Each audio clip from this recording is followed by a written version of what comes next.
I want to show you guys what I had to do because I had drawn this little bird guy. So when I went to remove this bird, the paper, I was using alcohol. I was trying to blend the Stettler Super Softs. They're like the black white edition. Those kind of remind me of Prisma Premiers. Anyway, I was just trying to use some of those pencils I had as a background. And when I was doing that and I was trying to push around the alcohol, it caused the polyacrylic that was on the board. This is a different board, by the way. It caused the polyacrylic on the board to lift and dissolve and became tacky, and it glued the paper partially down. And I didn't think that a water-based polyacrylic was going to dissolve in alcohol. I was wrong. So most of the time I look stuff like that up, but this time I was like, well, I'll just wing it. See, this is why I don't wing stuff. Okay, I'm always scientific about things because that kind of stuff happens to me a lot. So lesson learned. So my wife actually did the honor of cutting him out because she likes him a lot. She likes this bird. So I wanted to keep him for her. Otherwise I would have been like, oh, well, it is what it is. So I don't see art as precious like that. My art anyway. I just, I draw stuff and move on. That's just what I do. I have sanded this board here. This is just a piece of, I think this is birch ply, and someone in this house likes to build with wood. We have a lot of wood projects and stuff. We have a lot of wood stuff. We have I've said this before, we have a lot of tools. So at my disposal. We have all of these. So what I ended up doing is just, if you don't know how to sand, this is just the basic idea. Started from 60. I did 80. We have 100 and 120, and I did 100 and then 120, and then I did 180 as well. So this is what I use to step up. This will have, but it doesn't have to be perfect anyway. And then I jumped from 180 to a 220 grit, which is on this little palm sander, and it always reminds me of an ironing board, and does a really great job. So I just wet this down a little bit to get some of that grain off. Anyway, 220 should be good. You just want enough of a surface for the glue to grab to. So, or if you're going to paint, that's that's fine enough. You don't want to go like glass. So I went ahead and prepared this board. I was going to bore you guys. No, I was going to bore you guys with watching me sand this. I just rounded the corners as best as quickly as I could around the corners off. So they're not super sharp. There's no splinters anywhere. And I didn't bother with this side. This is where I'm going to put it, the hardware. It is a little curved. So if you're really worried about having a straight piece, obviously worry about that. You could also heat this board up. If you have silicone sheets, you could warm it up and soften the wood and the glue and press it down and leave it to dry, but it would take a long time, and I'm not doing that. This is just an art piece. It's okay if it's curved. So I have some extra hardware from hanging her painting, so I'm going to use that. So I want to go find some glue and try to glue him down to here. So hopefully when it is done, he will have a place to call home again. Something like that. Anyway, that's where I'm at, and I just wanted to share that with you really quickly. That's why I'm doing this. This is Gorilla Clear Glue. This stuff is pretty strong. Bonds virtually everything. Well, we'll find out, won't we? This shouldn't bloom. It's a thick paper. If it does, I think it was never meant to be. So I have these stuff. I'm just gonna rub it around. I don't need that much of it really, but not a super rush, so the stuff takes a second to dry anyway. Good. It's also much thicker than like a watery glue. All I'm doing is, let me not get that everywhere. So you don't need this much of it, but I still wanted to lift on me, trying to keep from grabbing contaminant because, reasons. I know it's not a perfect surface. Anyway, I do have activator, but I think this stuff is going to sit here just fine. If you want to see. Gosh. Hoping this is going to give it sort of a 3D effect too. It's, winter, but it's winter in Florida, so I think it'd be all right. I was going to try to weigh it down with something, but I'm not even sure that's necessary now. Yeah, don't recommend doing it this way. Just don't screw up your drawing in the first place. You should be fine. No, I just, things happen. And this wood is really dry, so it's eating this glue up. But it should harden. Yeah, this is why I wanted to have it. Probably far more than I needed, but my thought is it's better than throwing it away. This stuff really messy right now. I'm trying to treat it like wood glue and just squeeze it out, but I'm not sure how it's going to behave with the color pencil, so I'm trying to be careful. Sort of like a wood project, craft project kind of a thing. I don't know. Again, just trying to salvage what I have. My wife liked them, otherwise I wouldn't be doing all this. Okay, I do have activator. I'm going to go wash my hand. If I could clamp it with something that wouldn't stick, I would be down for that. I was doing a fretless bass of mine. I made one out of something I had, an older guitar, or older bass. If you know what that is, doesn't matter. But I didn't know we had this stuff over here. Stressing about it. I'm like, man, should hopefully make this glue set faster. Super glue activates underwater. I don't know about this stuff. From my understanding. Basically, this stuff's supposed to cause the glue to dry faster. I don't know if it affects the bond, but it's only paper, so I don't really care that much. It's not like this is hard, It's something that desperately needs to have strength. It's not card part or something. I mean, certainly not the cleanest way to do this, but getting done at least. Okay, I don't know on there, I guess. This stuff is not really doing a great job. So in retrospect, spray adhesive would be better. That's what I thought I had. I don't actually, so I'm having to do this. What are you doing? Yeah, okay, cool. Well, it's going longer than I intended. I'm gonna set this up, and I will see if this works, and if it does, I'll show you. If it doesn't, I'll also show you. So let's see what happens. Goofy, but hopefully that'll hold it down well enough so it can dry. And yeah, I'll let you know how it goes. There we go. So this is how he turned out. I'm gonna let him cure up overnight. There's a little bit of glue, obviously quite a bit of glue there, but it's kind of cool because it creates like a nice texture actually. And my wife doesn't mind when I get sloppy with art, so I'm just kidding. It's gluing up still, it's still drying, but I mean, I think considering that we were saving him, he looks really good. All right, so I have one last thing I want to do to this guy. He is glued up. Usually, you know, in birds, this is unrelated to anything. I found when I was a kid that birds that are prettiest are the brightest colored birds are usually the males. So they're the ones that wear the makeup. They're the ones that show off. Anyway, I don't have anything to, this board is very thin, right? So everything I have is too large. So these little tooth, I don't remember what these are called. So picture hanger tooth things, the teeth things. If I were to drive this nail to the edge, I'm trying to see. If I drive that to the edge, it's too big. It'll go right through that. So obviously you could just put a piece of wood there on the back, stick out a little bit, but then it's gonna kind of fall in towards the wall like this, you know, there'll be an angle. I'd have to put bumpers on it. So that means I'm going to have to put wood on it anyway. So I figured I might as well just put a stretcher on it. Stretcher frame, you know, kind of frame it basically. Just put a couple pieces of wood on the back, and I can use that to hang it. Now, you don't actually have to put the two here. There's really no reason to have to do that. But for the sake of look, I might. You can either do one of two things. Like I said, I could either do that and put spacers on the back, or if I use a piece of wood that's just a little bit bigger than this, if I just double this up, I should be able to just put little felt pads on the bottom, and that'll bump against the wall. Usually that's enough. Or I can use some of the picture wire hanger we have and make a frame for it, which will make it stand off the wall as well. Just kind of interesting look. And if I do that, I can either use a little hook here and then put pads on the bottom, or I could use the picture wire. So let me see what I'm gonna do. I'm gonna think about it real quick, and then I'll show you what my solution is. If I use wood glue, this takes about, I don't know, a day or so to actually dry. Let me see. Allow it to bond for 24 hours. That also depends on what time of the year it is. It's cool in this garage. It's not cold, even though it's cold outside. So that probably will cure up within the day. Pretty dry outside, and this is water-based, so it dries out pretty quickly. And it also, the wood bond, this stuff, when it bonds, is actually stronger than the wood itself in most cases.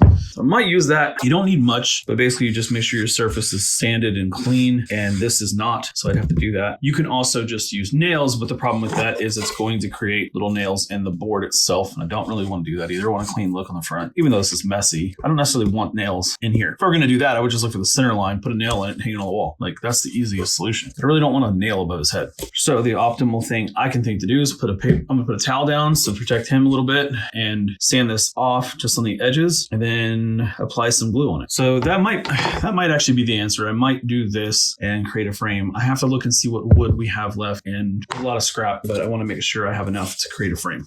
Now I do have a miter. I have a miter box, and we have a power tool miter. It's compound miter saw, I believe. Anyway, I can use that to cut this thing, to cut these, or I can do it by hand, which I might do because it's late right now, and I don't feel like mess with all that. It's not late. It's dark outside, and I'm not trying to go out there and cut wood in the dark. So let us see what I can do. I'm going to try to do first is set this, talking through my thoughts. All right, so I'm going to protect this guy, hopefully. And again, I'm not worried about this being in the UV light because it's going to be above my wife's computer desk, and it won't be in the direct sunlight, so not a worry. So if we go to edge like this, without having to measure anything, I just want to see, without having to measure to cut, I'm saying. Okay, how much do we have left over? You may not be able to see what I'm doing. Here's what I'm doing. So if I measure from here, just this is a rough estimate. I'm just trying to get an idea. So 7 inches that way, and we can assume that that's 7 inches as well. These are both cut the same length, more or less. Yeah, these are the same length. So I'd have roughly the same amount of wood on each side. So assuming 7 inches, I should be able to 6 inches, 12, 6 inches, and 12. Okay, so if I cut these like this, and if you want to do a miter cut, you cut the ends of them off here and get that 45 degree.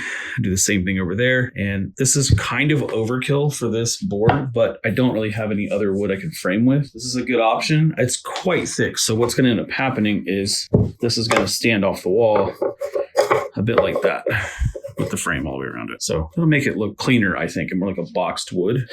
So I'm going to I might just use these. And then I can use the stretcher, like I said. So what you do is you line this up, right? And then I think I have enough.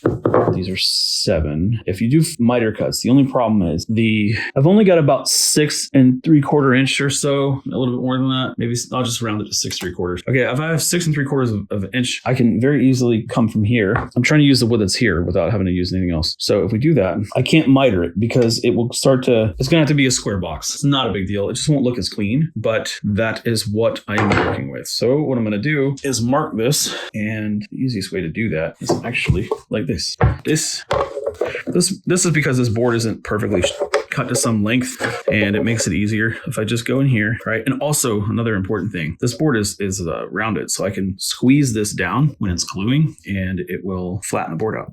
That wood glue is so strong, I'm telling you, it'll be fine. So we can do that, and I can cut this here, and that'll give me the board I need on this side, and the same for that one. I just need a pencil. Pen. We don't say pen in the South. We don't say P-E-N. We say pen. Everything is a 10, and a 10 is a 10. A pen and a pen and a pen. Wife picks on me for saying it that way. I never knew I was saying it wrong. That's just what she told me. All right, let me just see if I can get this. You also want to make sure it's nice and squared up. I have a square right here.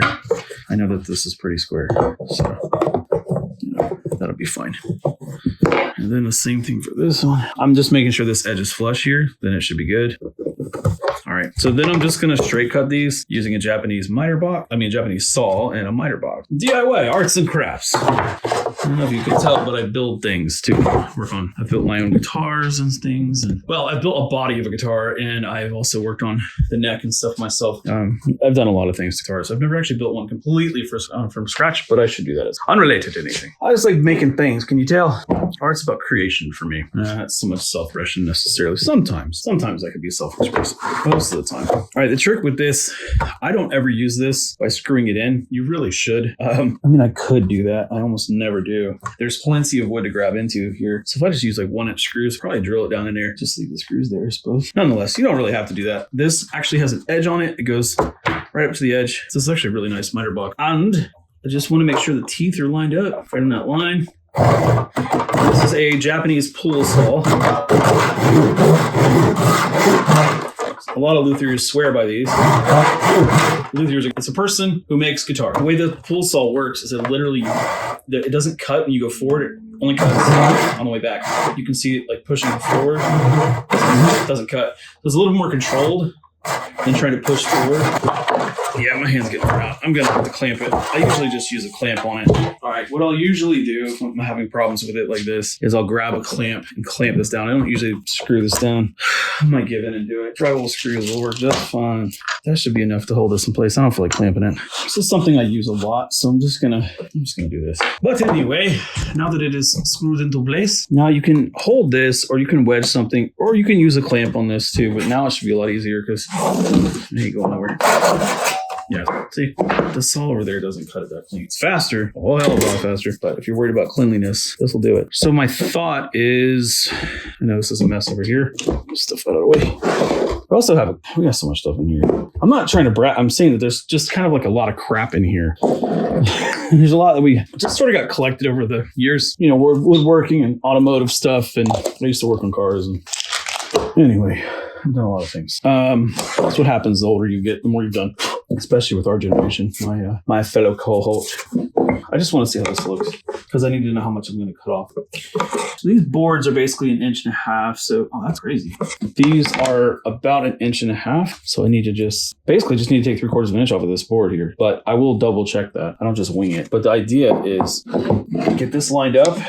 Can you see what I'm doing? Fully. If you care to know, if not, I understand. And this is art related in my opinion. So that's why I'm showing you. I'm just kind of doing like a custom frame because I don't really have any other option for it. And this is what I just winged up. Huh? Winged up? Get it? I just winged it. Nah. Okay, so that's roughly right. Hold this here. And you can get an idea without having to measure this exactly. I can get an idea of where it should be because it'll wedge in a little tiny bit. I'm gonna make this mark here. I can see that well enough.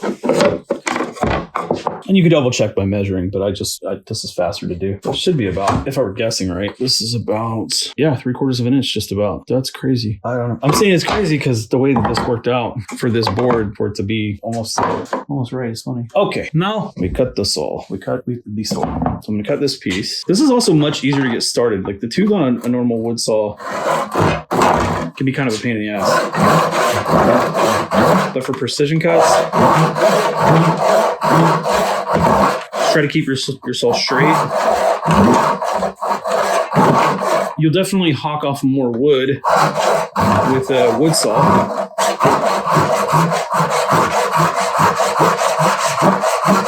But this is cleaner. As long as you're patient with it and the shit's not moving all over the place.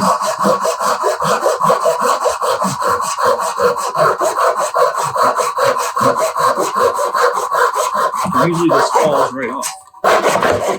Like that. Now, that is what I meant. Look how clean this is, right? For a hand saw. So get yourself a miter box and a Japanese pull saw, and you can do a lot of really cool woodworking stuff with it. Now, there we go. I can keep this and cut that up and sand it down and flatten it up. Not a how-to. I'm just showing you what I'm doing. In case you like, hey, that's a cool idea. I think I'll do it myself. You can find scrap wood just about damn anywhere. Or if anything else, if you want to go to the store, you can get wood panels. Like if you get them made, like Michael's and things like that, they're really expensive considering what they are. I have painted oil on wood. It's really nice. And I'm going to do some more oil paintings here soon. I've done them in a while. But again, this isn't the cleanest approach. Normally you would miter. That's the point. You do the 45 on the miter box. But I'm not doing that because, again, if you can see, this is scrap wood. There's holes in it because it used to be for something else. I'm just using what we have because it's a personal project and I'm not picky about stuff like that. So I think what I'm going to do is glue these up, but I'm also going to pop a couple nails in there maybe. Let me see if we should have some brad nails. I'm just thinking through what I want to do.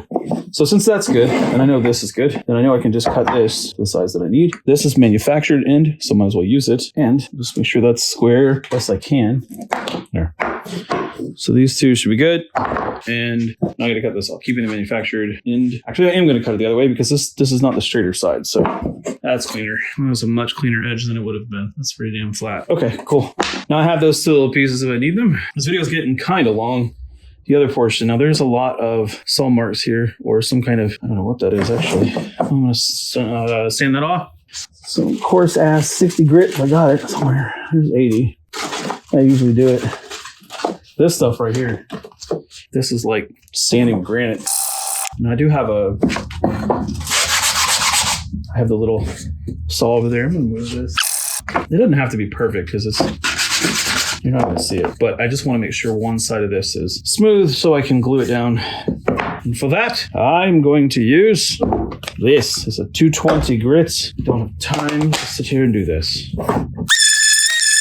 That'll do far more than your hand can do in the same amount of time. Doesn't have to be perfect, just needs to be relatively flat. That'll work. That's to one side. That's butter smooth, so that'll work. So you can see the saw marks on this. It was a really poorly cut. It is what it is, though. Like I'm saying, that's crazy that that wasn't even cleaned up. This is the cheaper stuff you can buy, though. That's why it's cheap. Okay. And I have a vacuum cleaner for all this sawdust. This is the side that we sanded. Yeah, that's butter smooth. I'll do this a little bit more. The tools. Towels are all beat up anyway. That'll have to work. That's good enough. Just something to glue it onto. And these two. It's easiest like this. I'll just leave. I'm even gonna mess with that. Yeah. The idea is just to get all the dust off of these guys. Keep the side that you sanded up. And I do have, like I said, I have brad nails to frame this together. With those, as you put those together, and then you shoot it. Brad nails. I gotta find my nails real quick. Should have some that are long enough. Like 1.25 inches. This is 1.5 inches, so that's too short. Like I said, you want to bunch it up, glue it, slam it together. You can use screws, but well, lucky my day. Lucky me. We got a big old thing of brad nails. So we have a ton of this stuff. I gotta get, might seem a little, I'm a little hyper. I apologize. I'm just trying to get this done. This is not a how to brad nail, okay? I was a professional. I'm not gonna teach you how to do this. I'm just showing you. Do we have, just showing you you could use nails. You can slam this in with a couple of nails. You could use a screwdriver. Well, I'm sorry, a drill. Don't recommend trying to do that by hand. As long as you have some clamps or something, you could get away with that. But this is the easier way to do it. So I'm gonna do it that way. You have a whole stack of these, I'm gonna use them. Brad nails are basically just finishing nails. They don't have they just hold the stuff together while it's gluing. They're strong on their own though. They can hold it down. I just want to make sure that it's solid in case it falls or something. It's not gonna, the frame's not gonna fall apart or break the wood or anything. Kind of overkill, but that's just how I do it. That's how I normally do things. I'm just gonna do the one side, this one corner, and it'll be okay if I don't sand this down. You don't need much more than that. Dabba do you, as I say. That is absolutely way more than I needed. So you square it up. Hope for the best. I have a clamp, which keep it from moving when I slam this in there. Let's do that actually. Let me get a clamp. All right. Again, this is not a how-to. I'm just showing you my solution. I usually have this stuff organized. I do, I swear. I hate stuff being unorganized. It drives me crazy. Okay. Ow. You gonna be that way to me? And really that's all you need is one. I'll do two. That'll pretty much do it. See, that's strong enough to hold it, but like I said, I'm overkilling it because I can. That's why. Yeah, I'm actually, you know what? This frame should be good to do this, so I might as well just do it. Let me flip this around. This guy is a little thinner edge this way, I guess. A little dirty looking, but whatever. And we can just mop that up real quick, make sure it still looks good. Now's the time to fix things. Yeah, see, that's gonna be fine. Yeah, it'll be good. Now, I'm gonna do a little, that's funny, this stuff, this wood glue smells just like Elmer's glue, just like regular glue.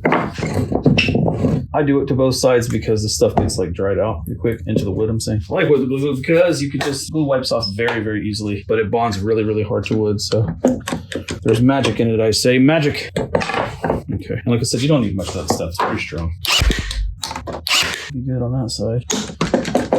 And then it's still flexible enough if I need to move it around for this other inset board here.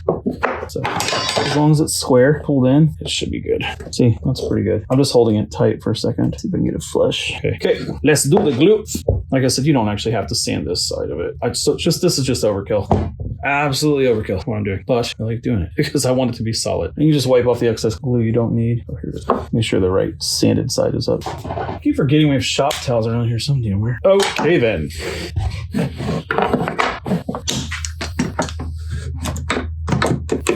This gun can be really finicky at times. If you don't wait for it like the right time, it won't go. It's the safety features on it is super particular. But don't stab yourself. Now I could have stapled this and let the wood glue do its job, but I think since I have these, I figured I might as well. Anyway, it's particular about where if you don't have it lined up, like if you don't put the pressure on it right or whatever, it won't go. So it's a very safety-oriented thing. Okay, now see this unpretty side? Well, I'll be damned. That's okay. You can always just resand it. No worries. So if you're really concerned about it, you can glue that down some more. Let me just... Because you can mix the sawdust to make like a nice little filler. By the way, if you don't know that trick, you can use sawdust and mix wood glue together and fill in any holes you have. But see, I'm not concerned about it because you aren't going to see that. So I always take batteries out of things to be safe. Overcautious. I can sand this off of the back. Again, this is just to keep the painting protected, hopefully. Just gonna rough sand this. Like about 20. That's really dirty. I just want to expose the wood and get rid of any finish that might be on there. I'm not concerned about the dust right now because we have a shop vac for one. The other thing is, yeah, it doesn't have to be perfect and it doesn't have to be perfectly smooth or anything. You just want to be able to have a place where that wood glue can adhere. And this is where you can go a little heavier with the glue. I just don't want to use the automatic. I don't want to use the electronic one. This thing, the power one, because issues. That vibration can mess up this drawing. I don't want to do that. This is a higher course, so it's finer. So 180. Okay. That's just to get the painting prepared. Just wipe it down real quick. And again, I have a mess going on. I know.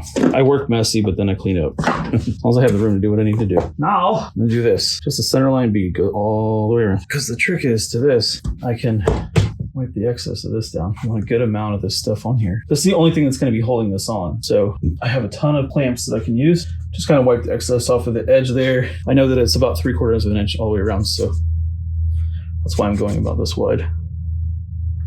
And it's okay if there's excess on it, I can wipe it up.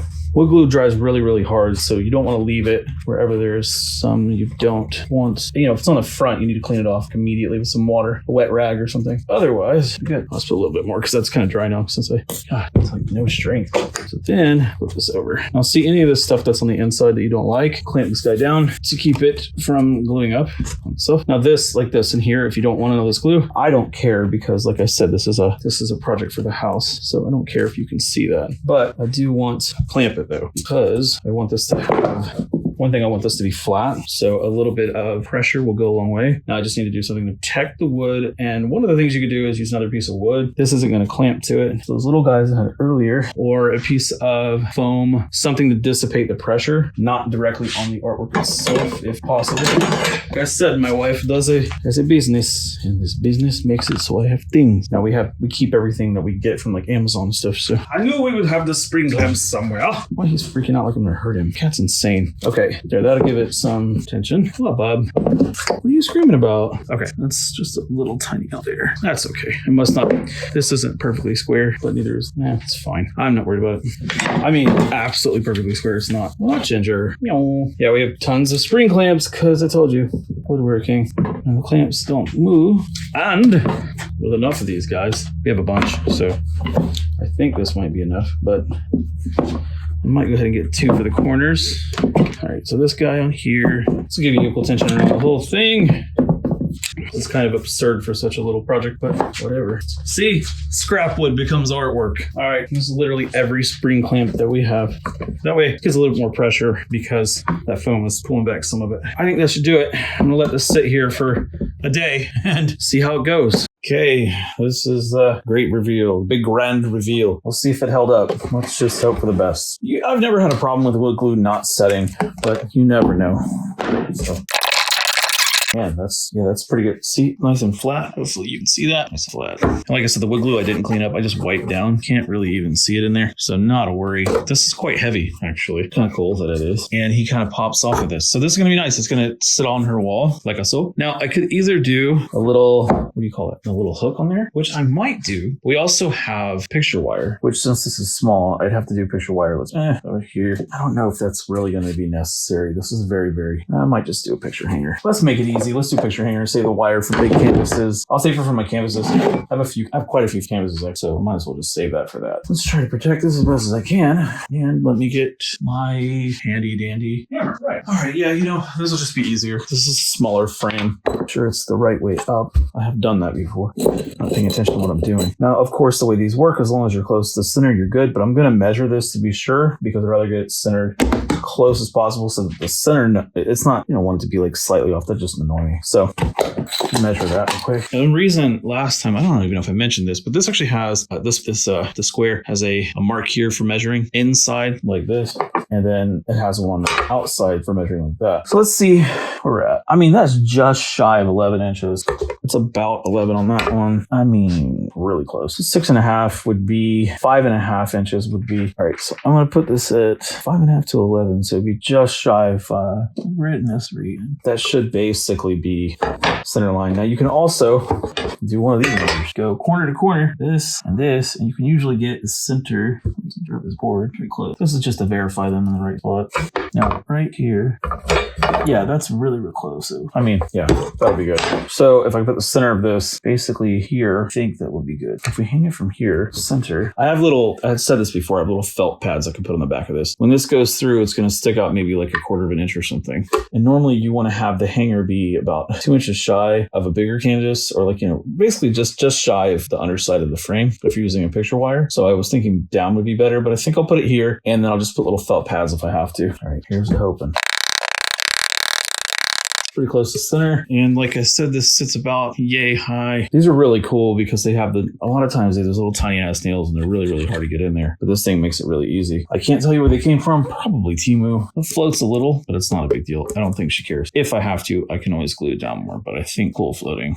Now, yeah, one of two ways. You can either do standoffs with screws, which I've done before, or you can use the felt pads so that it's not scratching up the wall. And we have some furniture felt pads. I'm going to go get some real quick. These little guys, these are about, I don't know, maybe a 1/4 inch. I'm guessing again. They're about the same size as this is. So I'm trying to show you the thickness next to it. These are just about the same. Let me do it this way. These are just the same height. So it worked out. And I mean, I could always use spacers and things, standoffs, whatever. Sorry, standoffs is a computer term for the motherboard. But anyway, let me put these on here and hopefully they'll hold and it'll keep the frame from banging against the wall. These are really, really sticky too. I don't know where these came from. These are probably 3Ms from like Walmart or Home Depot or something. I honestly don't know where they came from. My mom and my wife were both on a kick about buying stuff from Temu. So we have a bunch of Temu stuff. Close enough on either side. Now it should stand off, hopefully, like that. So it should float. Let me show you.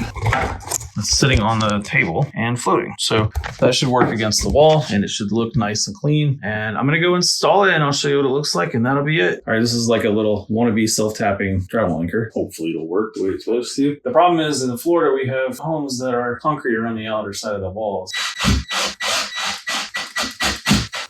I might pilot it. Sometimes you can do it this way. That's what it's for anyway, supposedly.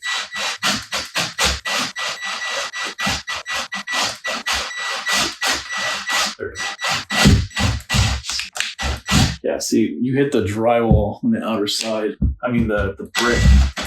Little snip and tuck right in the drywall. This thing's quite heavy, actually. It's a little thing, a little wood in it. You don't have to use a drill like I'm doing. Just don't feel like using my hand. Let me get a screwdriver. There we go. So this is nice and in there. Again, there's cinder block behind this wall. You only get like an inch or so for, not even half an inch or something for good concrete. After that, you have to cut. I mean, you don't need much of that now. It's like intonating guitar. Move it until it's good. Yay. All right. There he is. He's done. So he went from being basically garbage to art on the wall. Or at least garbage to me because I would have lost him if it wasn't for her. And I kept him for her. So as I said before, I think it turned out all right. Looks pretty cool up there. It's really cool because he's 3-dimensional now. Like the box, you know? Yeah, kind of fitting to put the bird on the wood, you see. But yeah, that's it. Thanks for watching. Hopefully you guys enjoyed this and see you later.